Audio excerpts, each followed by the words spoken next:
Puso. Puso is what driving the Filipino people to go the extra mile to push themselves to success. Puso is what we give when we want to share with others. Puso literally means heart and can sometimes be the equivalent of the Korean cheer fighting, while we see Puso as passion and love. My journey as an ice athlete started when I fell in love with speed skating. I can still clearly remember that night of February 15. I was one of the millions of Filipinos watching the 2014 Sochi Winter Olympics, waiting for the first ever Filipino figure skater to make history on Olympic ice. After that historical moment in our sports scene, I never imagined that my life would have its major plot twist in the middle of fangirling and pulling an all-nighter for a school project. The next Olympic event aired was short track speed skating. The coolness of wearing skates with 16-inch long blades while touching the ice caught my eyes, and the execution of the real essence of speed demonstrated by the Korean skaters definitely caught my heart. Without thinking, I decided to become a speed skater. Although there were plans of bringing the sport in the country, short track speed skating was not at the Philippines at the time. While waiting for this to happen, I already started saving money and taught myself to skate.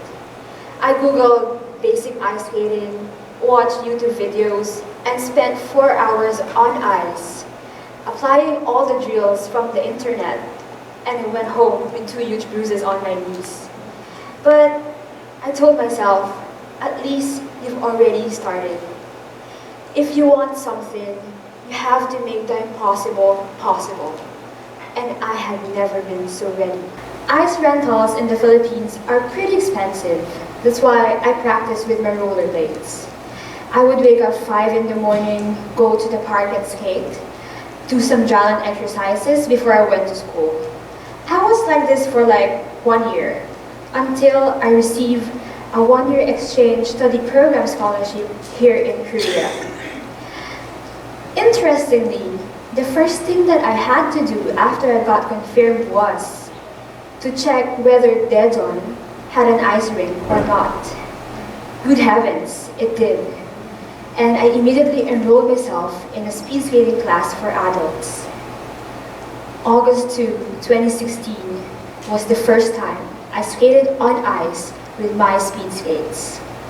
I remember the time all eyes were on me because I was the only one different. In a rink full of old Korean men and women skating, I was the only foreigner and the only 23-year-old. There were exchanges of awkward smiles, but I knew that they wanted to be friends with me. They would ask me, "What is your name? Which country are you from?" And they would end up telling me, "Wow, you speak Korean very well," every time I answered them. It was a relief for me because I was able to establish a connection with them despite my limited Korean skills. The first time I met my skating teacher that night, I had to make sure if he could speak English because I had no idea how I would survive if all the skating techniques and drills would be explained in Korean.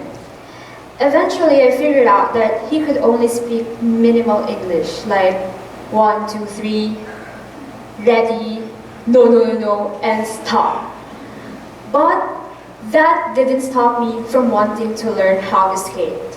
I worked harder to improve my Korean language skills, and luckily, aside from my teachers in the Korean Language Center, I managed to grow close with the skating ajumas and adrifis at the rink, and eventually, they became my skating parents and skating teachers. They would invite me for a meal, do dry land workouts together, go to the sauna after morning skate practices. No wonder how my Korean improved so fast, and this enabled me to grasp what my skating teacher was saying, and probably the reason why I happen to like Sundae a lot. But you know, These people, my teachers, my friends, they are the reasons why I felt at home in Korea and became almost a real Daejeon native. These instances gave color to my speed skating journey, and nothing is without reason. Everything and everyone you stumbled upon the road has something to do with you and with what you do. When my exchange year in Korea was about to end, I told my skating teacher that for me, speed skating was not just a hobby, it was a dream. I wanted to represent the Philippines in short track speed skating. And from that moment, my skating teacher and I worked hard and redoubled our efforts, and I continued to improve. I was aware that I started out pretty late for an athlete, and I had so many things to catch up. I was already panicking and losing hope. My skating teacher would see me crying while doing laps because it frustrated me every time I couldn't properly do what he wanted me to do, especially the turn in the corners during the crossovers. But he then told me, the more pressure you put onto yourself, the more you will find it difficult to do. Ironically, in short track, there are no shortcuts. You just really have to follow the track. I joined the pioneer team of the Philippine short track in 2017, and it was another year of learning, adjustment, and establishing familiarity.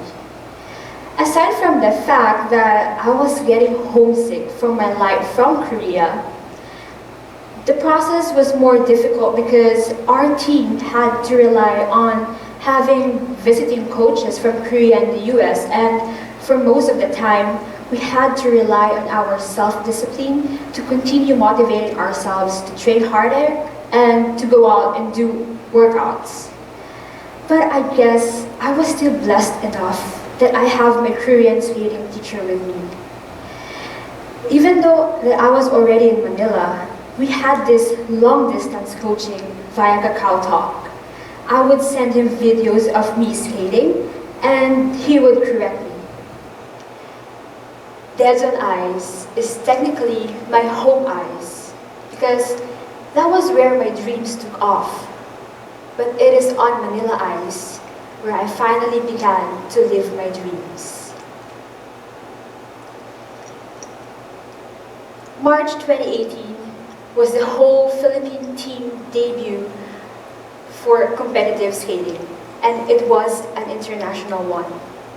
It came with an honor in leading the team as a team captain, and this was something that I did not expect coming along the way, because all I wanted was to represent the Philippines and wear the Philippine flag on my skin suit.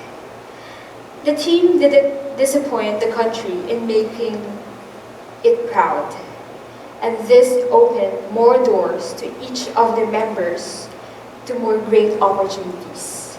In fact, we now have 2 skaters skating in the ISU World Cup, breaking their personal bests and racing against Olympians and world champions. In my case, while I was still trying to convince myself that I am actually living my dream now, another dream knocked on my door. I am currently taking special education in my university back home.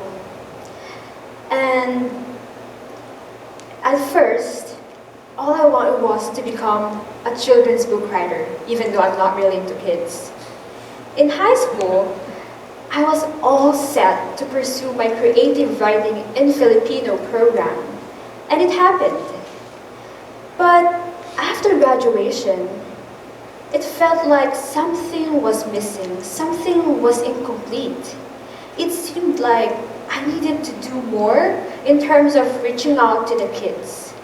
And this brought me to seeing myself in front of the classroom.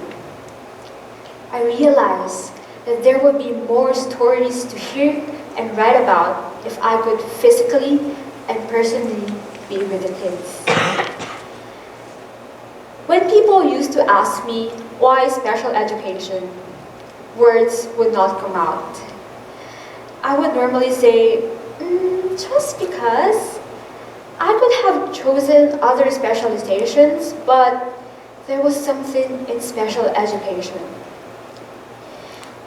And every time I come to think about it, it seems like special education is a call that rings for everybody, but only few are brave enough to answer that call.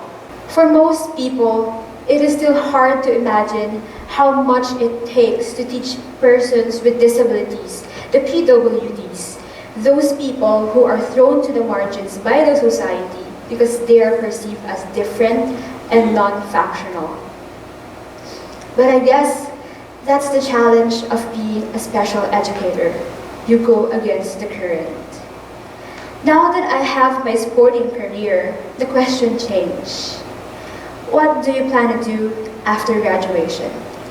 Continue being an athlete or start teaching? My answer? Both. I don't have to choose. Teaching children with special needs is not limited by teaching them inside the classroom. And speed skating, or the practice of sports in general, is not only limited for people without disabilities. My dream of becoming a successful athlete is now tied with my dream of becoming a skating coach for people with disabilities and special needs in the Philippines. Aside from my professors in the university who enlightened me to stand up for inclusion, I am very grateful for my skating teacher because he is one of my major sources of motivation and inspiration. His kind heart fuels me to try harder, to train more, and bring out the best in me. The warmth and the patience I receive every time I skate in Quezon, I want to share them to the members of the PWD community who also want to step on ice. I may not exactly know how a child with special needs feels if he wants to learn something but is having a hard time expressing himself. But I guess I have a sneak preview of it. During my time in Korea, communication was limited. I was so eager to learn from my skating teacher, and I was trying so hard to keep up, but I was limited by my language barriers. I would want to ask something, I would want to tell him something, but I couldn't utter words. I would end up just staring at him. But you know, my skating teacher did not give up on me, although he could have had. He patiently taught me the necessary skills by simplifying the sentences in Korean and by demonstrating it with gestures. There were lots of teaching alternatives. And with that, I told myself, I also want to do this. I also want to be like him. Breaking barriers for the sake of learning and sharing. Last year, in my freelance skate coaching work, I once had a student with autism spectrum disorder. He is a young, smart guy full of enthusiasm in learning how to skate, despite having some difficulties with his gross motor abilities. When I found out that I was going to teach him skating, I was pleased, but at the same time, pressured. I thought to myself, is my dream seem to be in a little rush? Am I equipped with the necessary skills to teach him? Which of the methods in class should I apply? But you know, I was really excited. I was high on adrenaline while trying to formulate an adapted skating program and drill plan for him and find out if it would be very effective. Every time that this kid would thank me after our sessions, my heart cries for being so full. And this is one of the things that I will never forget in my entire skating career. I have never been so motivated, thinking that my passion for teaching and my passion for sports will be working together as I try to leave a mark in this world. Now, let me share you a story that happened 5 months ago in our national championships. It was one of the things that I have been looking forward to because it was the first time that our team would skate and race on Manila ice. But how would you feel if you accidentally strain your left knee patella tendon one day before the championships? Months of physical training, months of strength conditioning, and then suddenly you will find yourself literally in tears with the possibility that you would not be able to skate in your most awaited competition. Sounds like a real nightmare. I tripped on my skates during one of the racing drills at the camp held before the nationals. My knee kissed the ice so hard and I ended up leaving the ring crying in pain. Well, since I can still manage to walk, I asked my doctor if I could still skate, even just for the competition, before we put on the knee immobilizer. I fell short in landing third in 2 of my distances, but I still managed to snatch medals for my 1500 meter and 3000 meter relay. I had mixed feelings that day because I knew that I had set expectations and I failed to meet them. On the other hand, I realized that everything really happens with a purpose. Sometimes you win by losing. My injury somehow made me feel that I was the underdog that day because, you know, having an injury in skating, what's the point, right? But every time I tried to reflect on it, I realized that after all, I was a winner. I was a winner because I knew that I did not skate alone. September 27, 2018 was the day I skated on ice with the whole PWD community. It felt like I was one with them and they were one of me. And it was an honor finishing my races with them. When you are an athlete, you also get questions like, when are we going to see you at the Olympics? For me, I was still train harder and keep the faith of making it there. But I believe that my hashtag road to inclusion is much bigger than my hashtag road to Olympics. When I am on ice, I feel at home. And I want to share this home to other people, especially to the differently abled. Who knows that these people being marginalized can someday make a name in the field of sports. This is called turning disability into this ability. Sending even just one skater on ice and witness him skating as if it's the best day of his life, whether he takes home medals or just experiences, would be very, very satisfying. Looking at all these, who would have thought that I would go this far? No one in my family thought that I would become a national athlete. No one in my circle of friends imagined that my heart for people with disabilities and special needs would turn out to be such a strong passion for service. But you know, despite all these, remember that it is never easy. Along the way, you will meet people who will either encourage you to do better or demoralize you and pull you down. Sometimes, you will also doubt yourself. Am I doing better? I don't think I'm improving. Should I quit? And there are also situations that will challenge you super hard. Winter sports are generally expensive, and imagine practicing such a sport in a third world country in the tropics. You might have to check your wallet if it's still alive or it has frozen to death. During my stay in Hanam University, I was able to work as a student assistant in the International Relations Office, and I was able to teach English under the Foreign Language Mentoring Program. This helped me fund my skating lessons, and this enabled me to finally buy my own pair of speed skates. It was second-handed, but it costed like 2 years of my college tuition in the Philippines. At present, I currently rely on my shirt fundraiser and in-kind donations.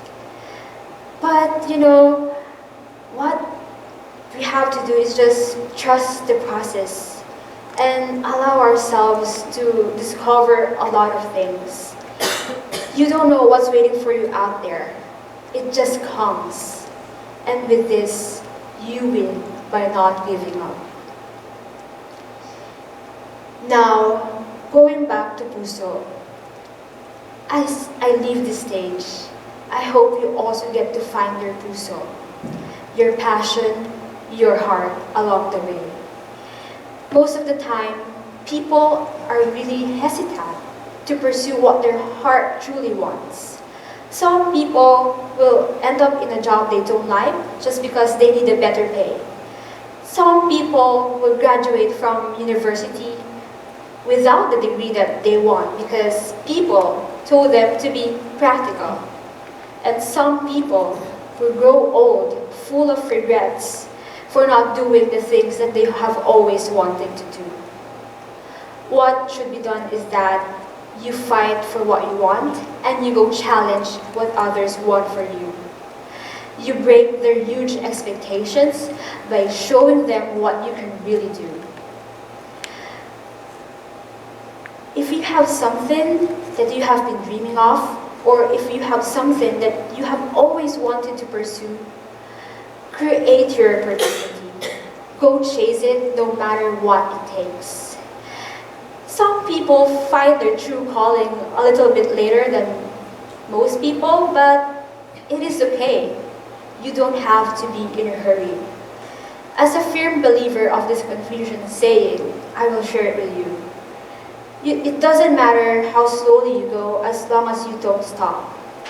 There are no speed limits. You can go fast, you can go slow, or you can even start very slow. Just remember that your dreams can either break or make you. The challenges will bring you a lot of tears. But I guess the true challenge is that you have to keep going. After all, blooming late is better than never. Thank you very much.